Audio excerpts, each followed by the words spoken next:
மேகலாக்கா ஏப்பா இன்னைக்கு என்னமோ வந்திருக்கிற சௌரியமா அதுமே ஏதாச்சும் உனக்கு இது முகூர்த்தத்துக்கு துணி தைக்கணுமா? இல்லைங்கக்கா, வேலைக்கு தான் வந்திருக்கிறேங்க்கா. வேலைக்கு வந்திருக்கிறியா? என்னப்பா நீ ஒரு வாரம் போன் பண்ண, போனை எடுக்கவும் இல்ல, ஒரு கூப்பிட்டு ஒரு பதில் சொல்லணுங்கிறதும் கிடையாது. அப்புறம் இன்னைக்கு நீ வாட்டுக்கு சௌரியமா வந்துட்டு அக்கா நான் வந்துட்டேன் அப்படிங்கிற. அப்ப எப்படி உனக்கு இன்னைக்கு நான் வேலை கொடுக்கணுமா? இல்லைங்கக்கா, ஒரு வாரம் பிஸியா வந்துட்டேங்க்கா, அதனால தான் வர முடியல, போன் எடுக்க முடியலங்கக்கா. அப்பாடா, ஒரு வாரம் நீ பிஸியா இருந்தா போன் எடுக்க முடியல. அதே ஒரு நாள் வந்து நான் நீ எனக்கு 2 தடவை கூப்பிடுவேன், பணம் கேட்ப, பணம் கொடுக்க முடியலன்னு சொன்னா எவ்வளவு டென்ஷன் ஆவீங்க.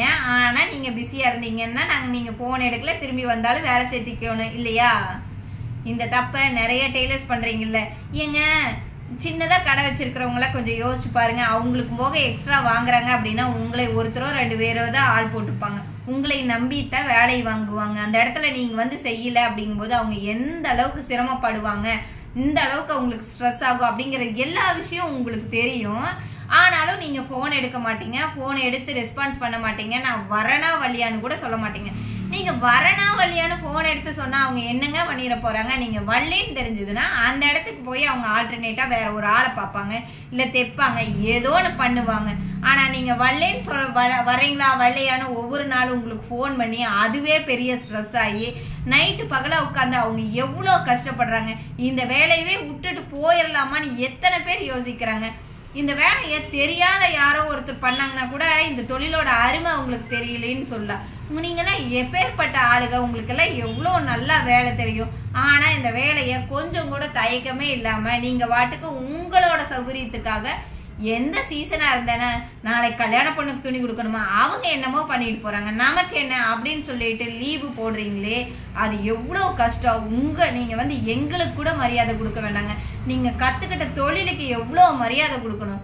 அதுதான் நமக்கு சோறு போடுது. ஆனா அதுக்கு கூட நீங்க ரெஸ்பான்ஸ் கொடுக்காம மாச கணக்குல போன் ஆஃப் பண்ணி வச்சுக்கிறீங்க, வார கணக்குல போன் ஆஃப் பண்ணி வச்சுக்கிறீங்க. திருப்பி வர்றீங்க, திருப்பி வந்த உங்களுக்கு நாங்க சங்கடமே படாம வேலை கொடுக்கணும்.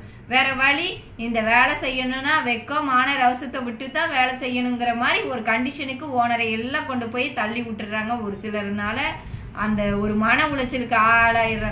இது எனக்கு இந்த அனுபவம் எல்லாம் எனக்கு இல்லாம இல்லைங்க, எனக்கும் இருக்குது. ஒரு சீசன் டைம்ல, இந்த சீசன்ல கூட 4 நாளா கட்டிங் மாஸ்டர் வேலைக்கு வரல. போன் பண்ணாலும் போனை எடுக்கிறது இல்லை.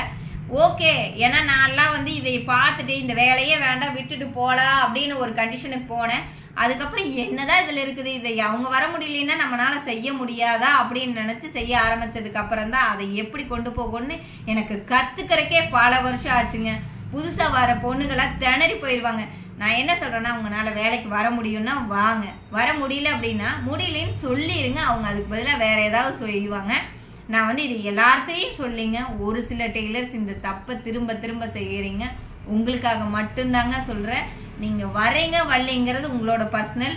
முடியல அப்படிங்கும்போது அதை ஓனர்கிட்ட சொல்லிருங்க. அவங்க அதுக்கு தகுந்த மாதிரி ஏற்பாடு பண்ணிக்குவாங்க. Thank you friends.